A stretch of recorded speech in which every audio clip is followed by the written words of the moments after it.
Welcome to JSP academy. Social content practice bits. Parliament ఏ సంవత్సరంలో పౌరసత్వ చట్టం చేసింది? ఆన్సర్ 1955. మొట్టమొదటి ప్రవాస భారతీయ దివస్ ఏ నగరంలో జరిగింది? ఆన్సర్ ఢిల్లీ. యువరాజు ద ప్రిన్స్ పుస్తక రచయిత? Answer మ్యాకియావెల్లి.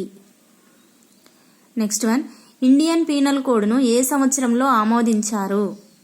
Answer 1860.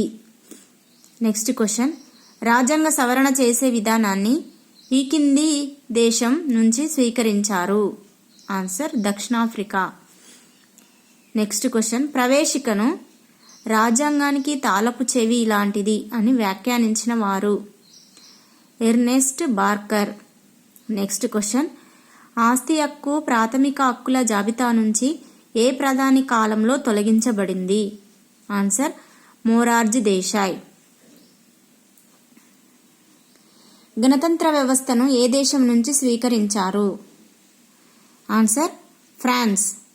Next question, voting వయసు 21 నుంచి 18 సంవత్సరాలకు ఏ రాజ్యాంగ సవరణ ద్వారా తగ్గించడం జరిగింది?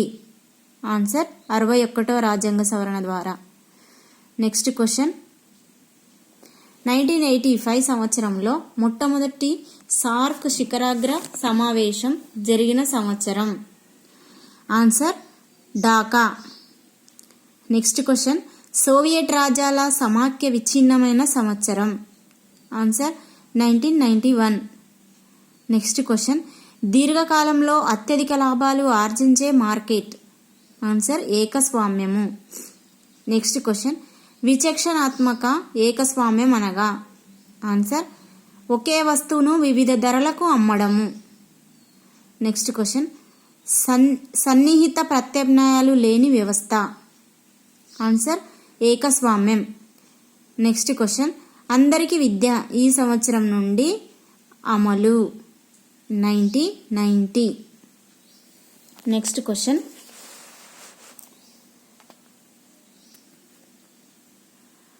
సూక్ష్మార్థశాస్త్రానికి గల మరో పేరు? ఆన్సర్ ధరల సిద్ధాంతం. నెక్స్ట్ క్వశ్చన్, స్కూటర్, పెట్రోలులు ఈ రకమైన వస్తువులు? ఆన్సర్ పూరకాలు. నెక్స్ట్ క్వశ్చన్, అంతర్గత బహిర్గత ఆదాయాల వలన ఉత్పత్తి వ్యయం? ఆన్సర్ పెరుగుతుంది. నెక్స్ట్ క్వశ్చన్, ఈ కింది వానిలో మిశ్రమ ఆర్థిక వ్యవస్థ లేని దేశం? Answer China.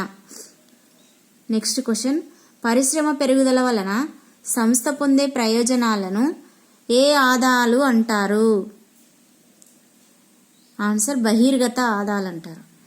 Next question, revenue వ్యయము revenue ఆదాయాల భేదము? ఆన్సర్ రెవెన్యూ లోటు. కోశ లోటు వడ్డీ చెల్లింపుల భేదము? ఆన్సర్ ప్రాథమిక లోటు. ఆదాయం పెరిగే కొద్దీ పన్ను రేటు కూడా పెరిగితే దానిని ఏ పన్ను అంటారు? పురోగామి పన్ను అంటారు. అమ్మక పన్ను డాష్? ఆన్సర్ పరోక్ష పన్ను. రాష్ట్ర ప్రభుత్వం విధించే పన్ను? ఆన్సర్ వృత్తి పన్ను. వస్తు సప్లై దేనిపై ఆధారపడి ఉంటుంది? ఆన్సర్ ఉత్పత్తి సాధనం వ్యయాలపై. డాష్ అన్ని మంత్రిత్వ శాఖలకు బడ్జెట్ తయారు చేయును? ఆన్సర్ ఆర్థిక శాఖ. రైల్వే బడ్జెట్ను ఎవరు సమర్పిస్తారు? ఆన్సర్ రైల్వే మంత్రి.